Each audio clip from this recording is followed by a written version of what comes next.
Welcome to The Explainer. Today we're diving into one of the most dramatic and honestly fascinating geopolitical shifts of the entire 20th century, the dawn of independent Ukraine.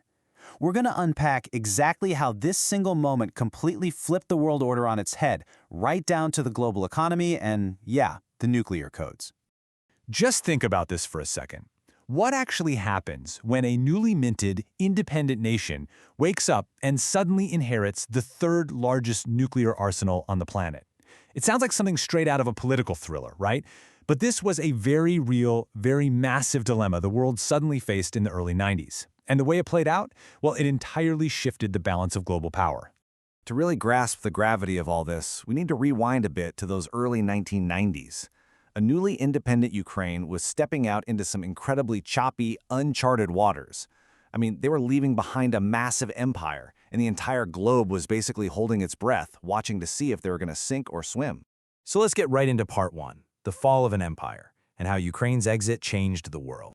Riding that final wave of anti-communist revolutions that swept the globe between 1989 and 1991, Ukraine made a call that carried absolute, zero-turning-back finality.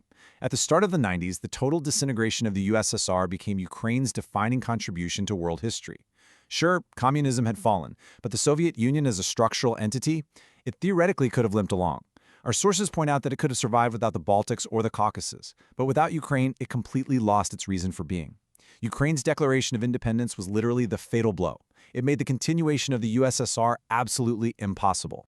Because of that, historians actually place the appearance of an independent Ukraine right up there with the two most transformative conflicts in human history, the First and Second World Wars. Why?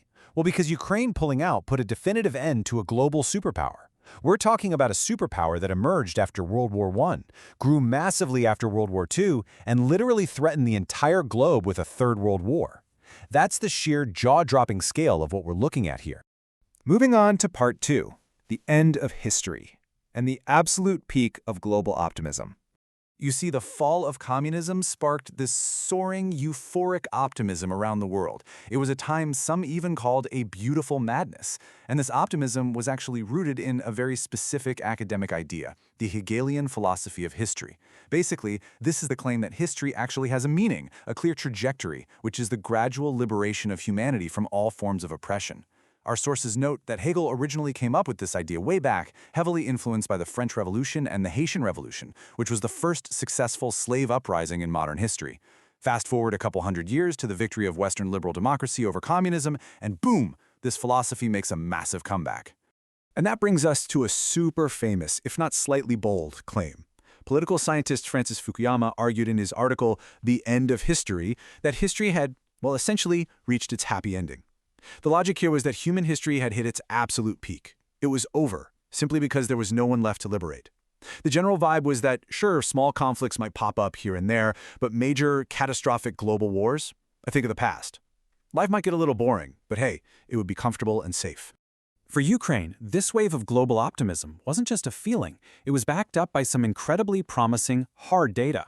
In 1990, Deutsche Bank actually evaluated the economic potential of all 15 Soviet republics. They looked at the heavy hitters: industrialization, agricultural development, education levels, and natural resources. And the result? Ukraine ranked as the republic with the absolute greatest economic potential out of the entire bunch. Number 1. Now, add to those towering economic expectations this absolute game changer. After the Soviet collapse, Ukraine inherited a massive nuclear arsenal. Just like that, almost overnight, it became the third largest nuclear power in the world.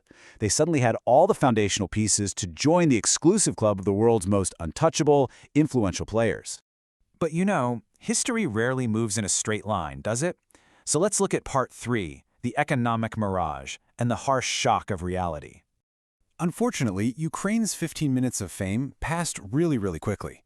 Those sky-high expectations slammed right into a wall of deep, crushing disillusionment.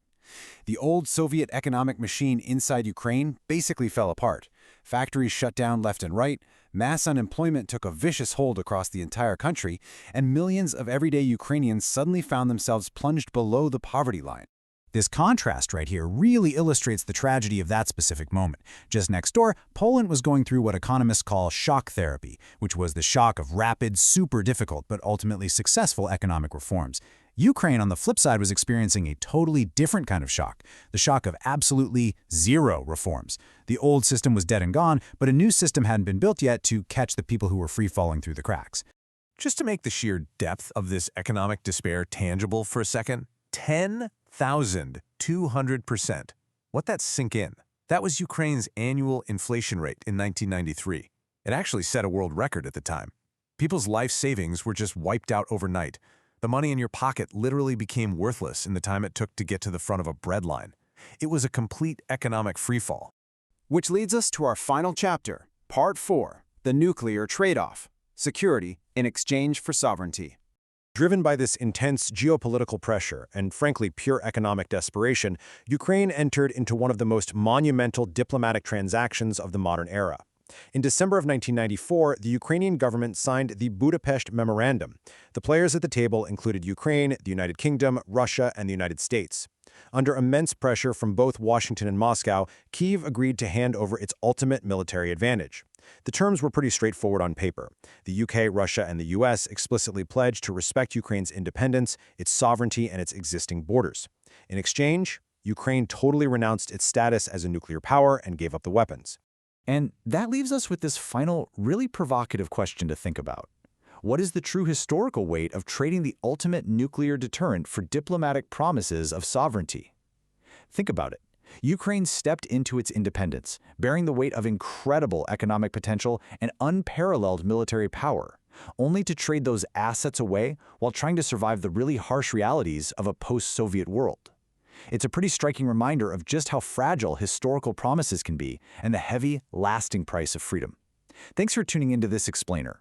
I hope it helped untangle the incredible complexities of Ukraine's early days of independence. Keep asking those big questions and keep learning.